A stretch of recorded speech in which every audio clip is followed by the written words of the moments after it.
We're going to do a lot of reciprocal breath. This comes into play. Now, it sounds like, my gosh, I'm going to have to learn these dance steps and bring them into a spontaneous act of making love. Well, you know, the improv musicians who are so powerful at just playing beautifully first learn the chords and the keys and all of these little steps before they could get to the level of mastery. So once we get more comfortable with these practices, then you bring them into the bedroom, and literally it becomes part of your repertoire for being able to create beautiful music alone or together. And this breathing is fundamental to Tantra, because this is what keeps the mind present. It also activates energy. You can direct the energy with your breath. And when you breathe reciprocally with your partner, you start sharing things back and forth. And we're going to talk about how you can actually circulate the energy between the two of you. Now remember, I talked about the microcosmic orbit within you. Inhale up the spine, exhale down the front. Well, you can do that in an embrace with your partner, where the orbit now involves two people. And you can do it in different directions. You can inhale up the man's spine, and then your eyes are together, or your lips are together, or mouth are together, and you're breathing together. And you exhale it. As you exhale the man, she inhales it down. And then as she exhales, you inhale it up. And you can go this way, or change the direction. As she inhales up her spine, you exhale the energy up her spine. Then she's exhaling and you're inhaling down. And this becomes extremely powerful. Now, right now it's just words and we're all far from the experience, but I can promise you that if you try this with your partner, it's going to take you not only into a deeper energetic experience, but much more intimacy.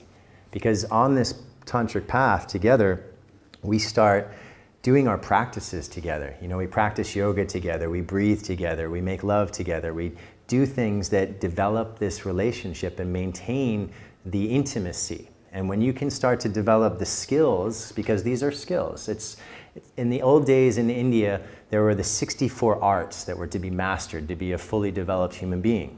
And what was considered the most noble art form was the art of making love, because of the divine power that's involved there.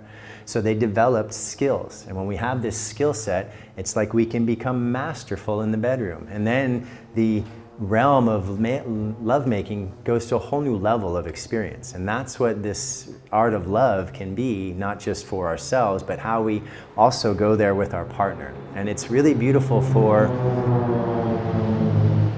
long-term relationships, because after a few years, scientists prove that the hormone production change within a relationship, and that initial spark can tend to fade.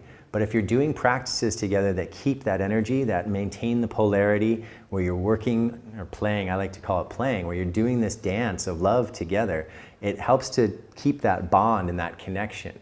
And we'll talk more about the men tomorrow, but when the men gain mastery over their own ejaculation and start to be able to have the energy move in instead of out, then that develops an even greater polarity and attraction. The masculine gets stronger within the man, and the feminine gets stronger within the woman, and then that attraction maintains. And that's how yogis who are tantric can stay together in monogamous relationships for year after year, where very often that's not the case in normal society. We know that there's trouble maintaining long-term relationships sometimes.